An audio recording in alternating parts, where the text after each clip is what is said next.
Hi friends. మన శరీరంలో ఉండే ఎముకలన్నీ లోపల దాగుంటాయని మనకు తెలుసు.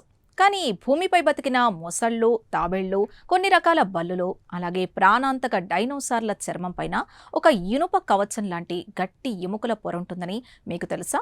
సైన్స్ భాషలో ఆస్టియోడర్మ్స్ అని పిలిచే ఈ చర్మపు ఎముకలు అసలు జంతువుల శరీరం వెలుపల ఎలా పుట్టాయి? వందేళ్లుగా ప్రపంచ శాస్త్రవేత్తల మధ్య సాగుతున్న ఒక భారీ భౌతిక శాస్త్ర స్థాయి వివాదానికి ఆస్ట్రేలియా పరిశోధకులు తాజాగా సూపర్ కంప్యూటర్ల సాయంతో ముగింపు పలికారు. ప్రకృతి సృష్టించిన ఆ రాక్షస చర్మపు ఎవల్యూషన్ అసలు మర్మమేంటో ఇప్పుడు తెలుసుకుందాం. ఈ పరిశోధన వెనుక ఆస్ట్రేలియాలోని ప్రముఖ మ్యూజియం విక్టోరియా మరియు ఆస్ట్రేలియన్ నేషనల్ యూనివర్సిటీ శాస్త్రవేత్తల అంతర్జాతీయ బృందం ఉంది.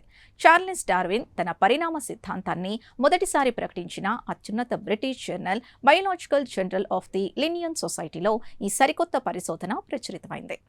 అసలు ఈ చర్మపు ఎముకల కథ ఎక్కడ మొదలైందో తెలుసా? నిజానికి 475 మిలియన్ల ఏళ్ల క్రితం భూమిపై పుట్టిన మొట్టమొదటి వెన్నెముక జంతువులకు లోపల ఎముకల గూడుండేది కాదు. వాటి చర్మం పైభాగంలోనే ఒక భారీ ఇనుప కవచం లాంటి రాతి పొర ఉండేది. దాని తర్వాత 50 మిలియన్ల ఏళ్లకు గానీ వాటి శరీరం లోపల ఎముకలు పుట్టలేదు.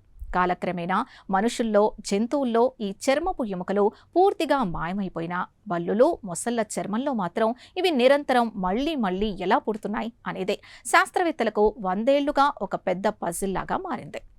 ఈ మిస్టరీని విప్పడానికి శాస్త్రవేత్తలు భూమిపై బతికిన ఏకంగా 643 వేరువేరు ప్రాణుల శిలాజాలను మరియు బతికున్న జంతువుల DNA హిస్టరీని చెల్లడపట్టారు.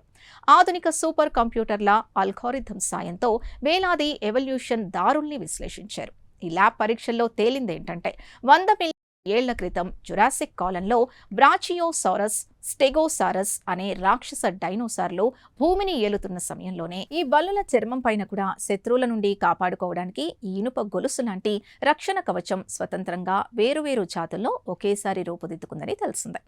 అయితే ఈ ప్రయోగంలో ప్రపంచ సైన్స్ నియమాల్ని తిరగరాసే ఒక మైండ్ బ్లాకింగ్ వింత నిజం బయటపడింది. ఎవల్యూషన్ సైన్స్లో డొల్నోస్లలా అనే ఒక పక్కా నియమం ఉంది. దీని ప్రకారం ప్రకృతిలో ఒక జంతువు పరిణామ క్రమంలో తన శరీరంలోని ఏదైనా ఒక అవయవాన్ని లేదా శక్తిని పూర్తిగా కోల్పోతే కోట్ల ఏళ్లు దాటినా దాన్ని మళ్లీ తిరిగి పొందలేదు. కానీ ఆస్ట్రేలియాలో తిరిగే కొహన్నాస్ మాత్రం ఈ గ్లోబల్ రూల్ని బద్దలు కొట్టాయి. వేగంగా పరిగెత్తడం కోసం బరువు తగ్గడానికి ఈ బల్లుల పూర్వీకులు తమ చర్మపు ఎముకల్ని కోట్ల ఏళ్ల క్రితమే పూర్తిగా కోల్పోయారు. కానీ సరిగ్గా 20 మిలియన్ల ఏళ్ల క్రితం ఈ బల్లుల వంశస్థులు ఆస్ట్రేలియా ఖండానికి చేరుకోగానే ఒక వింత అద్భుతం జరిగింది. అప్పట్లో ఆస్ట్రేలియా వాతావరణం దారుణమైన ఎండలతో ఎడారిలా ఎండిపోవడం స్టార్ట్ అయింది. దాంతో తమ శరీరంలోని నీటి శాతం ఆవిరి కాకుండా కాపాడుకోవడానికి మరియు క్రూర జంతువుల నుండి బతకడానికి కోల్పోయిన ఆ చర్మపు ఎముకల ఇనుప కవచాన్ని ఈ గోవన్నా బల్లులు చరిత్రలోనే మొదటిసారి మళ్లీ తిరిగి మొలిపించుకున్నాయి. ప్రపంచవ్యాప్తంగా ఇలా కోల్పోయిన కవచాన్ని మళ్లీ తిరిగి తెచ్చుకున్న ఏకైక జీవి ఈ ఆస్ట్రేలియా బల్లి మాత్రమేనని ల్యాబ్ రిపోర్ట్లు స్పష్టం చేశాయి. చూసారుగా, ప్రకృతి ఎప్పుడూ ఒకే సరళ రేఖలో వెళ్లదు. భూమిపై మారే వాతావరణ పరిస్థితులకు అనుగుణంగా జంతువుల శరీరాల్ని ఎంత వింతగా మారుస్తుందో ఈ రీసెర్చ్ నిరూపించింది. 100 ఏళ్లుగా శాస్త్రవేత్తల మధ్య నడుస్తున్న ఒక పెద్ద సైన్స్ వివాదానికి ముగింపు పలుకుతూ ఈ చర్మపు ఎముకల వెనక దాగున్న జన్యు రహస్యాల్ని విప్పడానికి ఈ 3D ఎవల్యూషన్ మోడల్ ఒక పెద్ద పునాది కాబోతోంది.